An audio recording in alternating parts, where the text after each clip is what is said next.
Graças e paz, irmãos. Boa noite a todos. Antes de pregar a palavra de Deus, compartilhar um pouquinho. Na sexta-feira, estive em Paraú, Rio Grande do Norte, uma cidadezinha ali já para o lado de Mossoró, bem pertinho, 1 hora e pouco de Mossoró. Então, uma igreja presbiteriana, cidade pequenininha, uma igreja que já tem 15 anos, uma congregação, mas está passando por um momento de revitalização.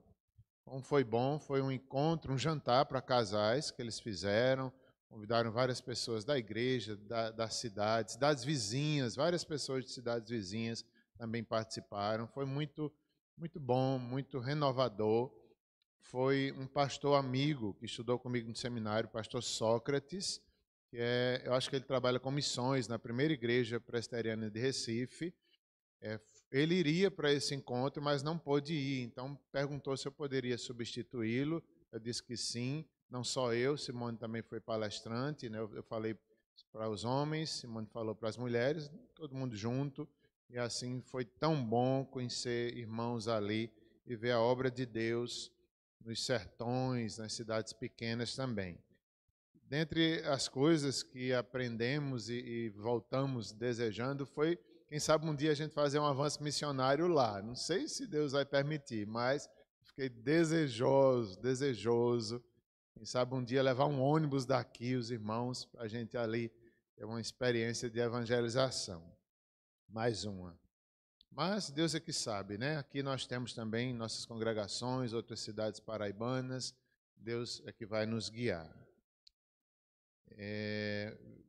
Na volta vimos o eclipse ali, tentamos ver, não vimos muito bem. Eu sei que teve uma hora que eu parei o carro, porque eu estava coçando o pé, eu achava que era um bicho. Aí parei o carro e digo, agora que eu vou olhar o eclipse. Aí olhei para os céus, para o sol, sem proteção nenhuma, porque me disseram que podia. Aí olhei, achei que vi, não sei se vi. Achei que vi alguma coisa. E eu sei que quando eu voltei a dirigir, eu estava vendo uma lista lilás na estrada, junto da amarela.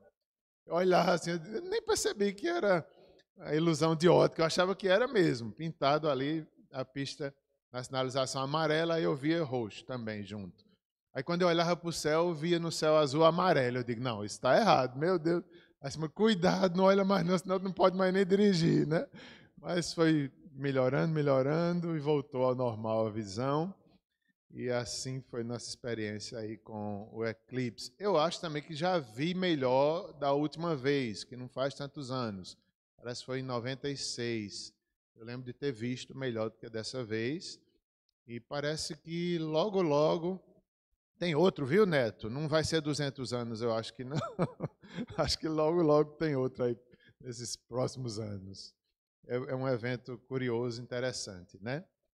E eu acho que aponta também para o fim dos tempos, aponta para o sol da justiça, aponta para o reino dos céus. Meus irmãos, vamos abrir a Bíblia em Mateus 6, capítulo 6.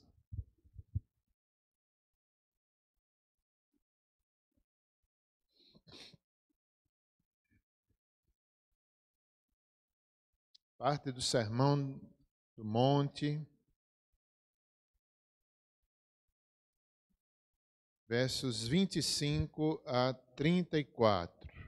Ansiosa solicitude pela vida. Vamos ler. Vamos ler juntos? Eu lerei os versos ímpares e os irmãos juntos lerão os versos pares. Por isso vos digo, é Mateus 6, versos 25 em diante. Por isso vos digo, não andeis ansiosos pela vossa vida, quanto ao que haveis de comer ou beber, nem pelo vosso corpo, quanto ao que haveis de vestir. Não é a vida mais do que o alimento, e o corpo mais que as vestes?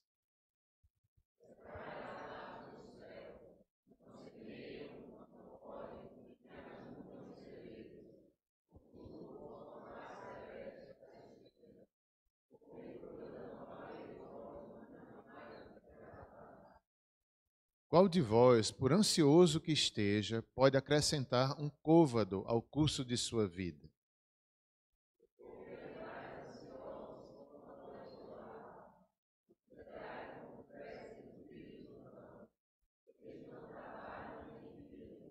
Eu, contudo, vos afirmo que nem Salomão, em toda sua glória, se vestiu como qualquer deles.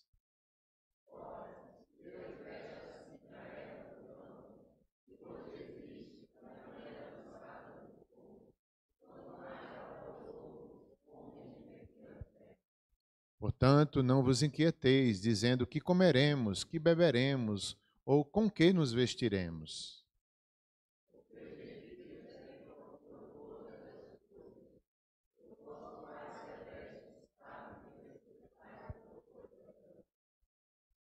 Buscai, pois, em primeiro lugar o seu reino e a sua justiça, e todas estas coisas vos serão acrescentadas.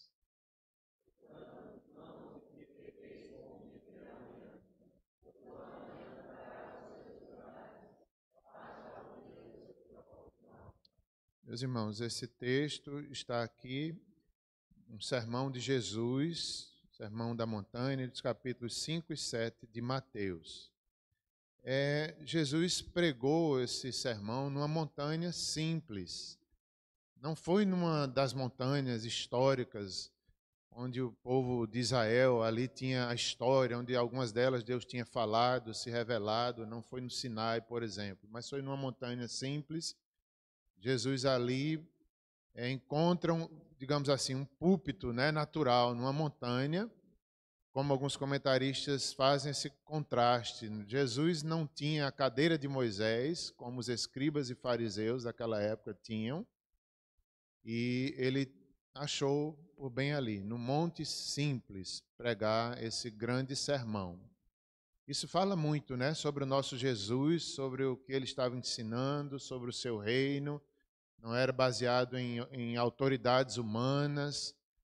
Ele prega ali no monte, não no monte, como já falei, histórico ou religioso, mas certamente ensinando que o reino de Deus estava chegando, os últimos dias, e chegava nessa plenitude, não mais lugares sagrados, não mais adoração só em Jerusalém, mas no reino espiritual, na salvação pela fé. Então, tudo isso está aqui implícito nesse contexto, né, do Sermão da Montanha, essa mensagem do reino de Jesus, da vida eterna, o reino de Deus em primeiro lugar. Esse sermão serve para todos nós, crentes novos, são impactados com essa mensagem de buscar o reino de Deus em primeiro lugar. Isso é um dos fundamentos da fé cristã. Uma aula certamente importante para a sala dos primeiros passos. É importante que todo crente novo entenda isso. O reino de Jesus, o reino de Deus deve ter prioridade na nossa vida. Ao mesmo tempo que essa mensagem vai seguir toda a nossa vida, até os últimos dias. Até os crentes mais maduros, até os crentes mais velhos, têm que continuar priorizando o reino de Deus.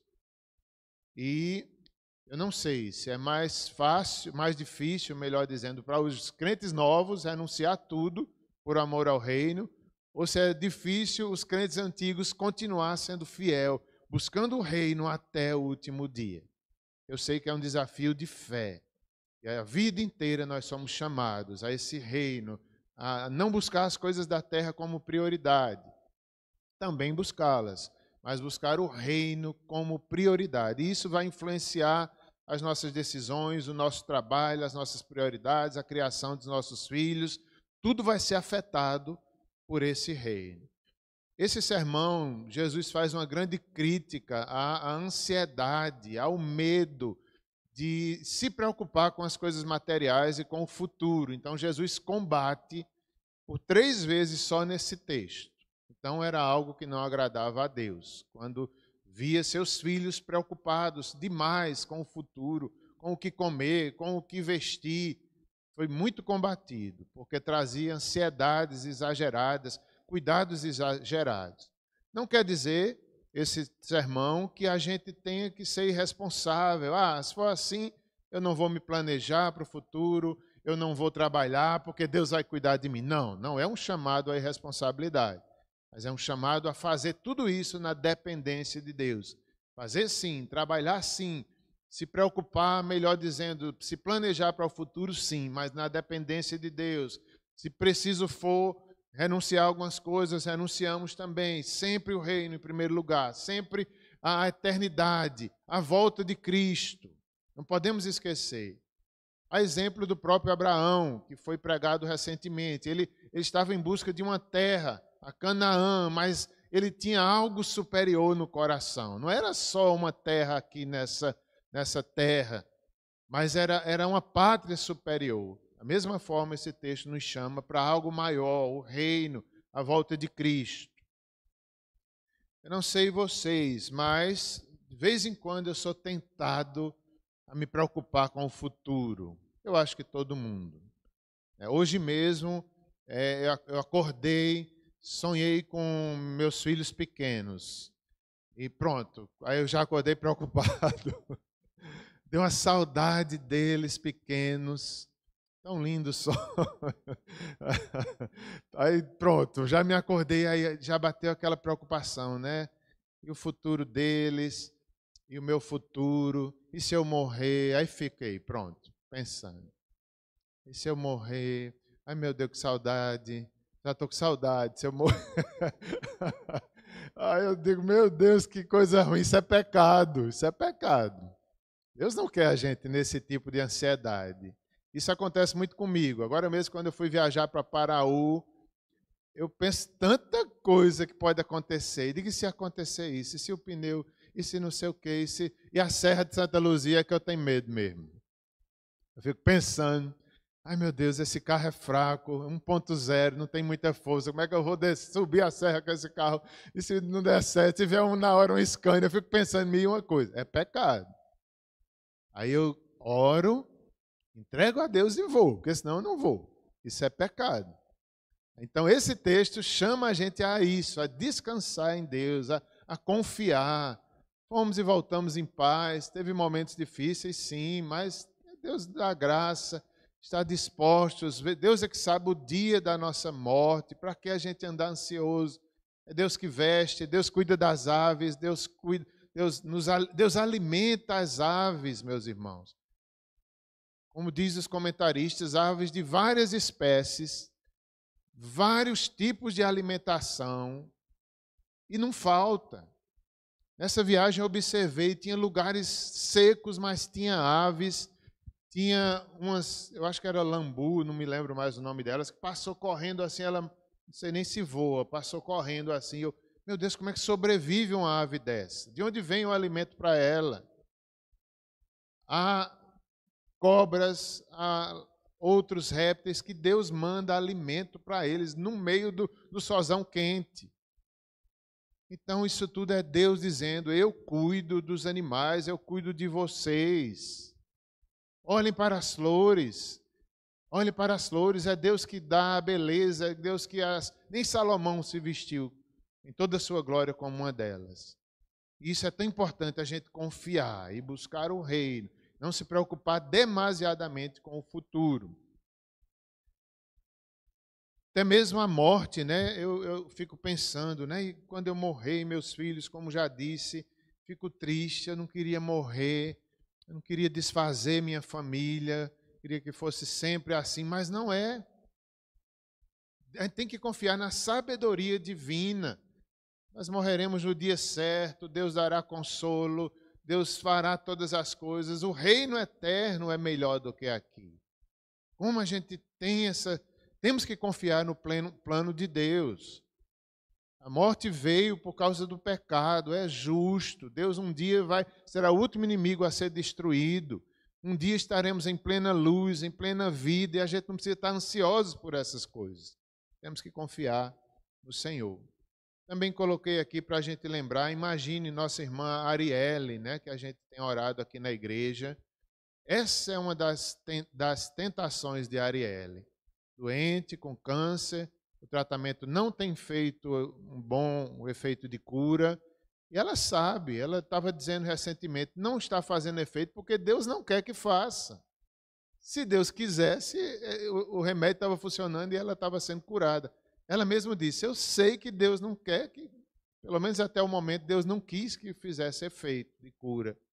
Imagine 4 filhos, e ela mesma diz que se preocupa como será o futuro dessas crianças, quem vai cuidar desses filhos dela ainda pequeno. É uma tentação que ela tem que vencer. É Deus que cuida dos filhos dela, não é ela. Ela tem que confiar no Senhor, que a verdade é essa. Se Deus quiser curá-la, vai curar. Deus tem poder. Se não, quem cuida dos filhos dela é Deus. Como é difícil, irmãos. Esse texto serve para Arielle descansar e confiar plenamente no Senhor. Também Ronaldo Lidório, né? Coloquei aqui para a gente pensar, um irmão que tem abençoado nossa igreja, sempre a gente lê textos sobre ele, sua família, como a gente tem sido edificado, a igreja presbiteriana do Catolé. De vez em quando a gente fala em Ronaldo, é um testemunho para nós e para toda a igreja brasileira. E agora, essa semana, ele postou, não é, dizendo que está enfermo com um câncer. Que tentação, mais uma vez ele está passando, mais uma vez, mas para confiar que é o Senhor. Tantas coisas lindas ele já postou, de fé, de conhecimento de Deus, de alegria na tribulação. Que Deus o conserve assim, que Deus o conserve até, se quiser curá-lo, Deus também pode, se também quiser levá-lo, que Deus dê essa fé até os últimos dias da sua vida. Como ele mesmo disse, que uma das primeiras coisas que pensou foi Ebenezer, até aqui nos ajudou o Senhor. E Deus vai ajudar até o fim. Esse texto nos chama para isso.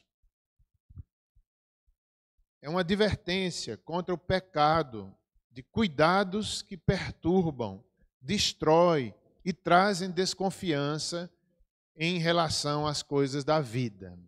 Esse é o pecado que esse texto adverte, né? Pecados que perturbam nossa mente, tiram o sono às vezes. Deus não quer que seja assim. São pecados que destroem a nossa fé, destroem a confiança em Deus. Por isso que chega a ser um pecado combatido aqui grandemente por Jesus. Essa ansiedade, esse tipo de ansiedade, indica que o tesouro e o coração destas pessoas estão na terra.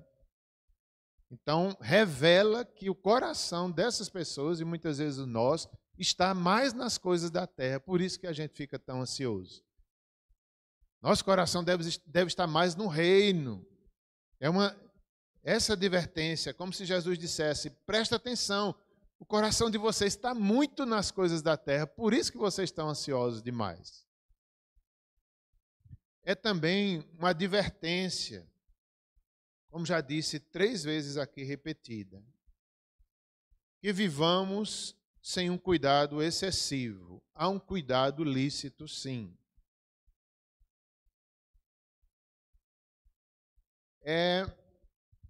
O que não pode é ter um cuidado perturbador, atormentador, que agita a mente de um lado para outro. Um cuidado que perturba a nossa alegria em Deus. Então a gente tem que pensar, é um cuidado normal que eu estou tendo da vida, é um zelo, é um planejamento, isso sim. Agora, se isso está perturbando, se isso está tirando a alegria em Deus, se está tirando a confiança em Deus, aí não podemos entrar nessas tentações. Inclusive, esses comentários são do Matteo Henry. E se a gente der lugar a isso, esse tipo de ansiedade pode se transformar em desânimo sobre a nossa esperança em Deus. Veja onde vai terminar. Acaba minando a nossa esperança em Deus. É como se a gente culpasse Deus, vai desfalecendo a nossa fé e a esperança da gente vai sendo tirada. A esperança no Evangelho, e colocada no homem, colocada nas coisas dessa terra. E aí entra a incredulidade. Já não esperamos mais o reino, já não focamos na vida eterna, na volta de Jesus. Um cuidado que demonstra desconfiança e incredulidade. Deus prometeu prover todas as coisas para os seus. tanto materiais como espirituais. Nesse texto, nós vemos também uma promessa de Deus. Deus promete cuidar do seu povo, nas questões materiais e nas questões espirituais. É uma promessa de Deus. E nós devemos descansar nela. Não é uma promessa de grandes abundâncias, de grandes riquezas. Se Deus quiser também, Ele pode dar. Mas aqui é uma promessa que Deus vai cuidar do seu povo. Nós devemos crer e descansar nisso. Meu Deus, como eu penso, né, nessas coisas. Eu mesmo posso olhar, posso dar o testemunho para vocês e olhar para a minha vida, como Deus tem cuidado até aqui. Quanta provisão, quanta graça, quanto milagre, não vou contar aqui, mas vocês conhecem. Quantas vezes Deus sustentou até aqui? Qual é a tentação? É pensar, e o futuro? Será que Deus vai cuidar de novo? Será que vai ser assim até o fim? Essa é a tentação. Mas vai sim. Deus vai fazer da forma que Ele quer. Não da forma que a gente espera, ou que a gente determina, ou que a gente pense. Às vezes eu penso, eu oro, chego a orar e dizer, Senhor, se um dia eu ficar sem nada material, eu acredito que não vai chegar esse dia, mas pode chegar de forma momentânea, né? Me dá, Senhor, essa fé de buscar o reino em primeiro lugar. Às vezes eu penso também e oro, Senhor, se um dia eu ficar enfermo, como Ronaldo, me dá essa fé de buscar o reino, de estar alegre em Ti, feliz em Ti, buscando a vida eterna em primeiro lugar. E eu tenho visto isso por onde ando, que é possível. Vários irmãos já encontrei na vida cristã que exatamente perderam tudo, mas mantiveram o foco em Deus, o foco no reino em primeiro lugar. Irmãos que perderam a saúde, mas estavam ali firmados em Deus no primeiro lugar. Como eu desejo isso para mim e para vocês. Que nós possamos buscar o reino de Deus em primeiro lugar, esse ponto. Ainda que se faltar, não vai faltar. Mas se faltar momentaneamente, nós mantenhamos a fé nessa promessa. O Senhor dará o pão para aqueles que o buscarem em primeiro lugar. Essa é a forma mais segura de saber que Deus vai suprir todas as coisas em nossa vida. É mais seguro do que, o que é que eu posso dizer? Mais seguro do que um investimento financeiro. É mais seguro do que um curso, um super curso que a gente faça, uma especialização para financeira, uma poupança. Tudo isso é possível. Nós devemos nos planejar. Se puder, faça. Mas isso aqui que Jesus está dizendo, buscar o reino é mais seguro do que isso. É a certeza que Deus vai cuidar e Deus vai dar. Se a gente colocar Ele em primeiro lugar na vida, Ele vai suprir todas as nossas necessidades. As aves não trabalham. Observai, não semeiam, não colhem, nem ajuntam em celeiros, contudo, vosso Pai Celeste as sustenta. Então, Jesus estava prometendo isso. Busquem o meu reino, eu vou cuidar, eu vou cuidar.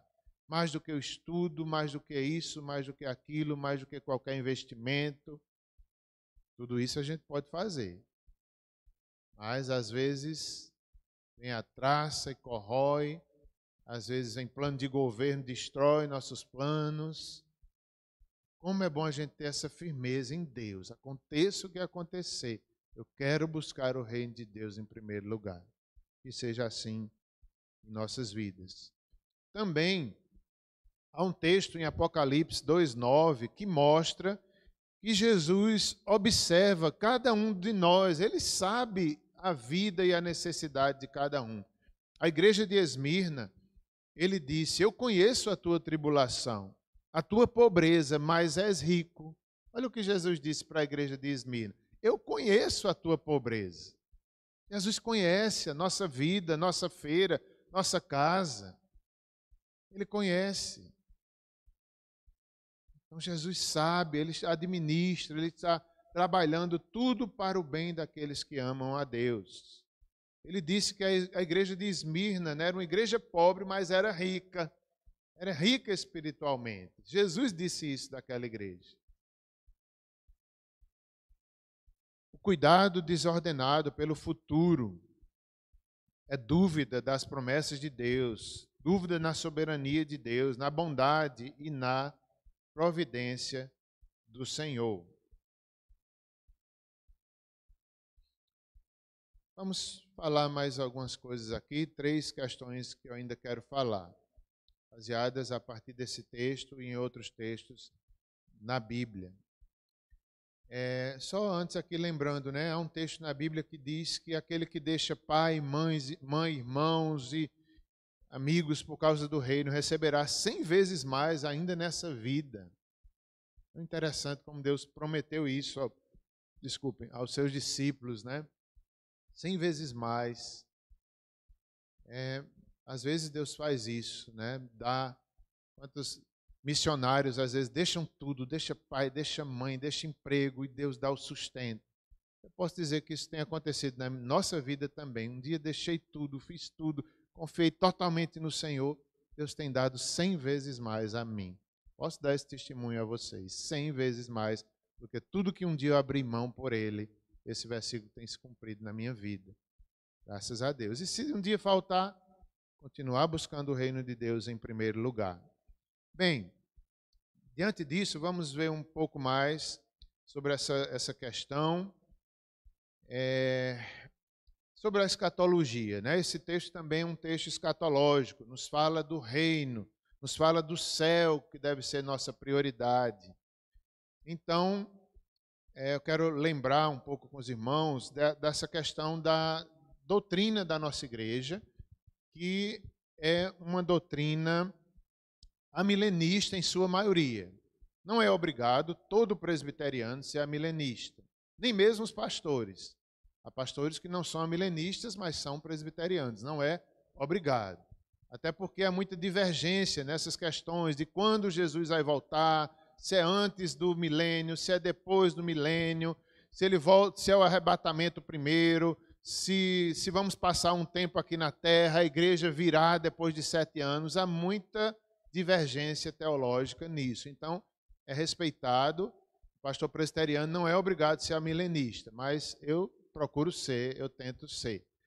Então, o amilenismo, ele acredita, essa doutrina defende que o reino de 1000 anos, que a Bíblia fala, Apocalipse, Apocalipse 21, 22, já por ali, fala sobre o reino, o milênio. Então, nós acreditamos que esse milênio não é 1000 anos literais, mas é um reino invisível. Já estamos nesse milênio, o senhorio de Cristo, o reino de Deus já chegou a nós em Cristo. Então, eu gosto dessa posição. Nós vivemos agora esperando o dia do arrebatamento, da volta de Cristo, do julgamento final, da vida eterna. Nossos corpos serão transformados, as sepulturas se abrirão, os crentes em Cristo, primeiros que estarão vivos, serão transformados. Nosso corpo é terreno, um dia será revestido de imortalidade, teremos um corpo celestial. Tudo isso a gente crê e a gente espera. Não nessa diferença de anos, 7 anos é a grande tribulação, vai ter uma grande tribulação antes ou não vai, a igreja passa ou não passa, não sabemos detalhes. Mas que isso acontecerá, nessa visão amilenista, acontecerá próximo um ao outro. O Senhor virá, seremos transformados, veremos o Senhor, isso de forma próxima ao julgamento final e à vida eterna. Também essa doutrina da escatologia ela foi fortalecida por causa da reforma protestante. Sempre houve. Quando a gente olha para a Bíblia, a gente vê que os apóstolos já falavam disso. O apóstolo Pedro já escreveu sobre a volta de Jesus, mesmo que pareça demorado. Deus não está demorando, Ele sabe o tempo certo. 1000 anos para Deus é como um dia. Então, os apóstolos já falavam nessa doutrina. A igreja primitiva também, a igreja da Idade Média também, mas como a maioria das igrejas, ou melhor, a maioria das doutrinas fundamentais se perderam com os anos. Na Idade Média, a igreja se tornou infiel, não ensinava a doutrina verdadeira. até que chega a Reforma Protestante e é um retorno à doutrina dos apóstolos. Por isso que é tão importante a Reforma Protestante. Estaremos comemorando agora em outubro, acho que 56 anos. É importante sempre a gente lembrar todas as doutrinas e também essa doutrina da escatologia. Nós cremos, os teólogos primeiros organizaram, resgataram aquilo que havia sido perdido. A doutrina dos apóstolos estava sendo esquecida. Então, os reformadores, antes mesmo de Lutero, anos antes, eles já lutavam ali, como John Hus, na igreja, lutando, exortando, chamando a igreja ao arrependimento, e a igreja não ouvia. Alguns deles foram até queimados. Até que chega Lutero, depois Calvino, e nós devemos lembrar dessas coisas. E uma dessas doutrinas era exatamente a escatologia.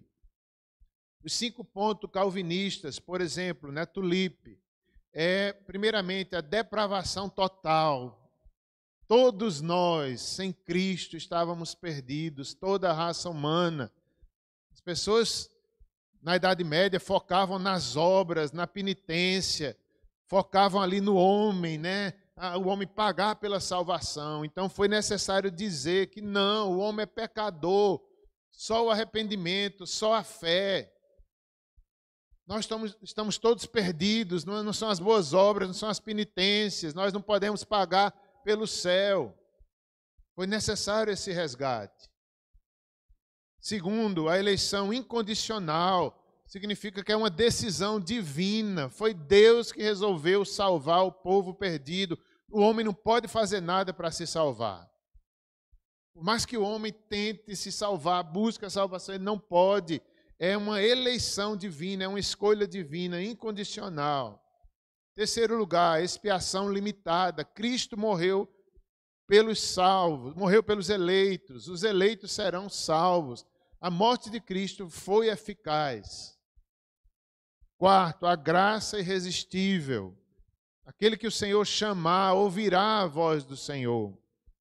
E 5, a perseverança dos santos, que tem a ver com escatologia. Até o último dia nós vamos perseverar, porque o Senhor prometeu que completaria a obra que um dia iniciou na igreja. Tanto a salvação, nós dependemos de Deus, quanto a perseverança. É Ele que vai, até o último dia, antes da sua volta, Ele que vai sustentar a igreja. É a perseverança dos santos. Não depende de nós, da nossa força.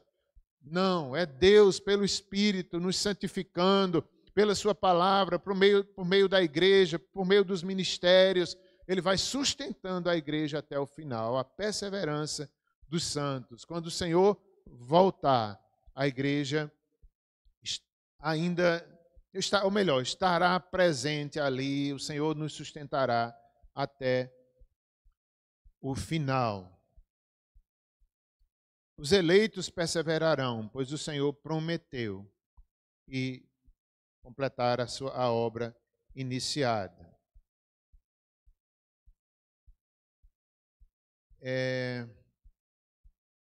Segunda questão que ainda quero falar é sobre buscar o reino de Deus em primeiro lugar. O que significa isso? Buscar o reino de Deus em primeiro lugar. Significa dobrar-se diante da soberania de Deus. O homem tem que se dobrar, buscar Deus em primeiro lugar. Tem a ver com o nosso relacionamento com Ele, a nossa prioridade máxima. Significa andar no contrário deste mundo. Quando a gente diz, eu vou buscar o reino de Deus, pode se preparar que o mundo vai ser contra você muitas vezes. E é nessa hora que, na prática da vida, você tem que tomar decisões todo dia de buscar o reino, mesmo que o mundo seja contra. Se você decide buscar o reino em primeiro lugar, amar sobre Deus todas as coisas, isso todo dia você vai ter que reafirmar isso. Na sociedade, nas suas decisões, como você cria o filho, no seu trabalho, na igreja. Buscar o reino em primeiro lugar tem a ver com a nossa vida prática. Esse sermão de Cristo não é um sermão teológico, nas doutrinas para a salvação, mas é a prática daquele que é salvo. significa também andar na contramão do nosso coração. Talvez seja mais difícil ainda. A gente tem que enfrentar o mundo, a gente tem que buscar o reino em primeiro lugar, haverá conflitos, mas sabemos que Cristo venceu o mundo, mas eu acho que o pior é enfrentar o nosso próprio coração. É aqui, dentro do nosso coração, onde o reino deve ter prioridade, porque é no coração os piores combates, as dúvidas, as incredulidades, a cobiça, tudo parte daqui. E é aqui que a gente tem que colocar no nosso coração o reino de Deus em primeiro lugar, todos os dias, cada momento da nossa vida. A luta contra o nosso próprio coração.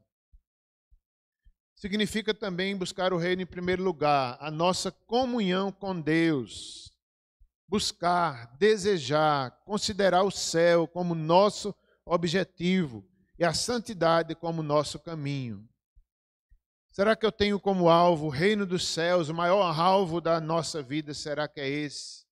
É esforçar-se para isso.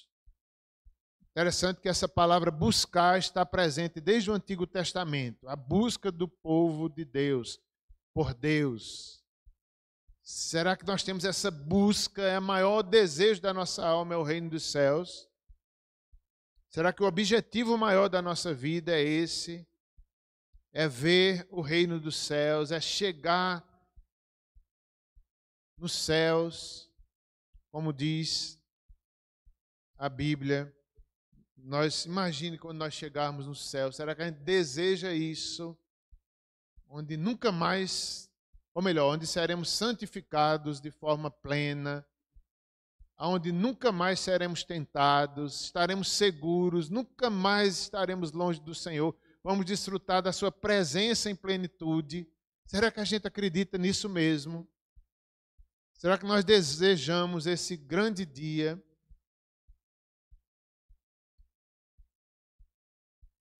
Buscar, desejar, crer, o céu como nosso maior objetivo.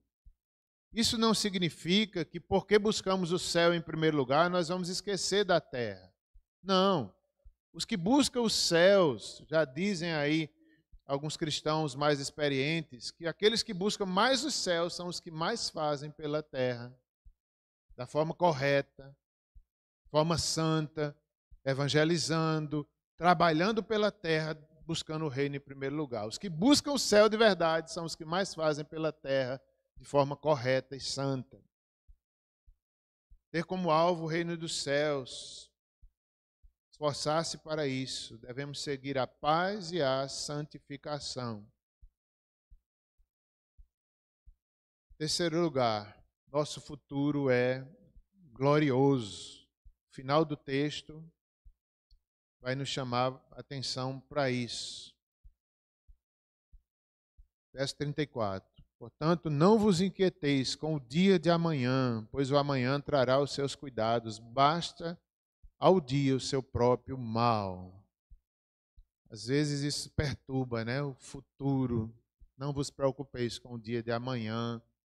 Mesma graça que nos alcançou hoje vai nos alcançar no futuro. É o que Jesus disse, nós temos que confiar. Não vos inquieteis com o dia de amanhã. Nosso futuro é glorioso. Inclusive aqui está, como diz alguns comentaristas, diz assim, cuidados quanto à vida. Nós temos esse grande cuidado da nossa vida, é o nosso maior bem. No entanto, não devemos ficar ansiosos em relação à duração da nossa vida. Esse texto aponta para isso também. Às vezes a gente fica, né? Quanto tempo vai durar a minha vida?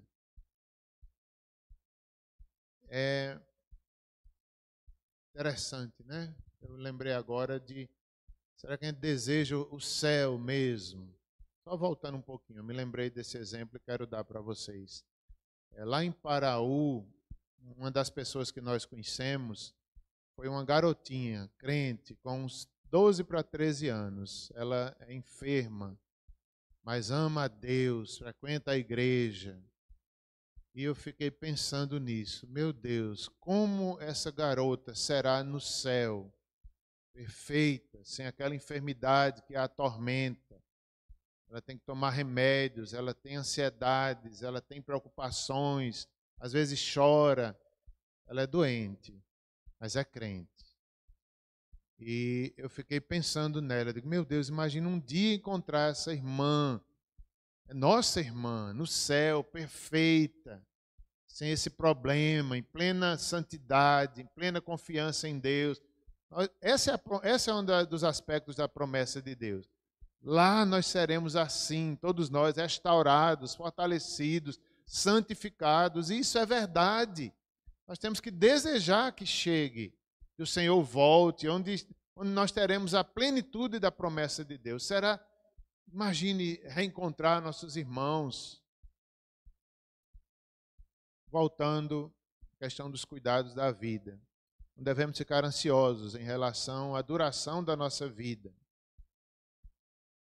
Nós temos coisas maiores prometidas por Deus e melhores para cuidarmos. A vida da nossa alma, por exemplo, e a felicidade eterna são aspectos mais importantes que nós deveríamos lembrar. Como é que está a nossa alma? A minha felicidade eterna, será que eu tenho buscado Cristo em primeiro lugar? Essa é a nossa maior necessidade. Outro aspecto aqui também é o envelhecimento. Continuar buscando o reino de Deus, a gente se preocupa, né, com o envelhecimento, ansioso. Tanta coisa é feita. Não é errado a gente se cuidar, mas se isso toma o foco da nossa vida, se é a nossa preocupação maior, está errado também. Até o envelhecimento faz parte do processo da vida. Devemos envelhecer com fé, com confiança, buscando o reino de Deus em primeiro lugar. Como diz 2 Coríntios 4,16, por isso não desfalecemos, mas ainda que nosso homem exterior se corrompa, o interior, contudo, se renova de dia em dia. Assim deve ser a vida do cristão, mesmo que o homem exterior se corrompa, se destrua, se envelheça. O homem interior busca o reino em primeiro lugar, se renova, crê em Deus, sabe que algo maior está por vir, a vida eterna está por vir. Está perto a vida eterna, estamos nos últimos dias. Não devemos estar ansiosos. As misericórdias do Senhor se renovam cada manhã, Lamentações 3:22. Abraão foi fortalecido, olhando para a pátria celestial, dando glória a Deus. E em último lugar, nós devemos olhar que nosso futuro é glorioso.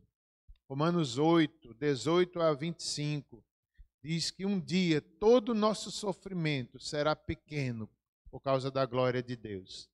Tudo que passamos aqui na terra será pequeno, foi breve tempo, foi só um tempo necessário que Deus nos fez viver aqui nessa terra. Algo maior, algo melhor por toda a eternidade, toda lágrima será enxugada. Lá em Romanos 8, nesse mesmo texto que citei, fala que a criação aguarda com expectativa quando a maldição será retirada sobre ela. Porque a criação está sujeita à vaidade, não voluntariamente. Mas foi Deus que colocou essa maldição até sobre a terra por causa dos nossos pecados. E só quem pode tirar é Deus. Um dia Deus vai tirar essas maldições da terra.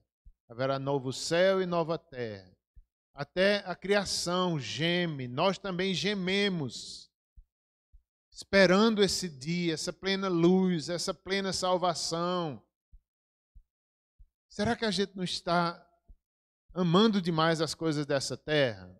Por isso que Paulo fala aos Colossenses, acho que capítulo 3, buscai as coisas do alto.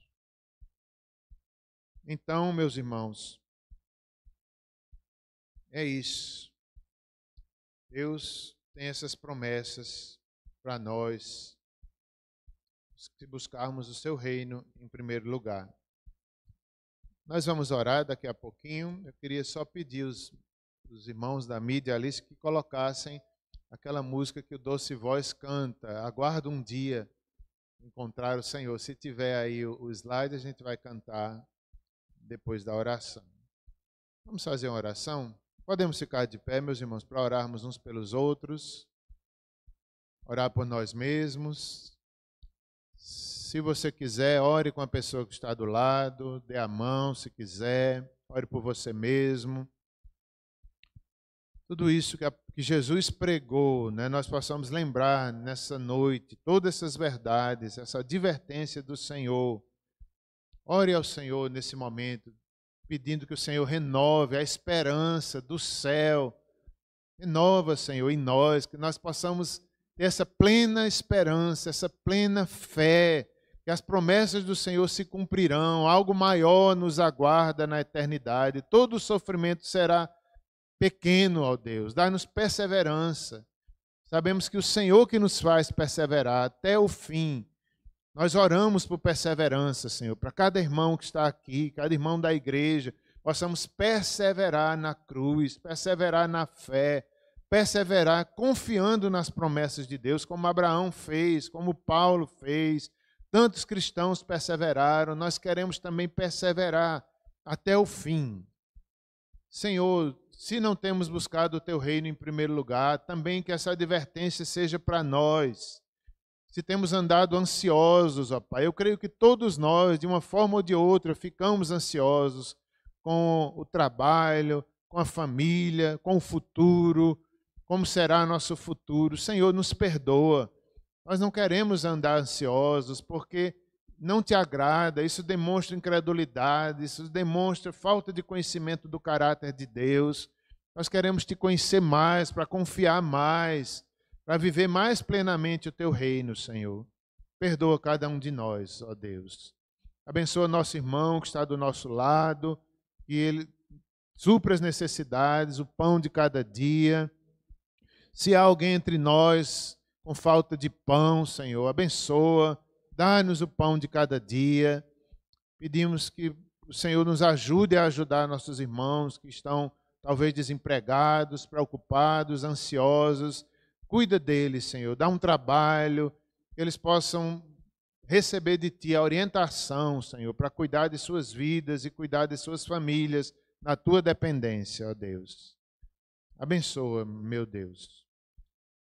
Em nome de Jesus, amém.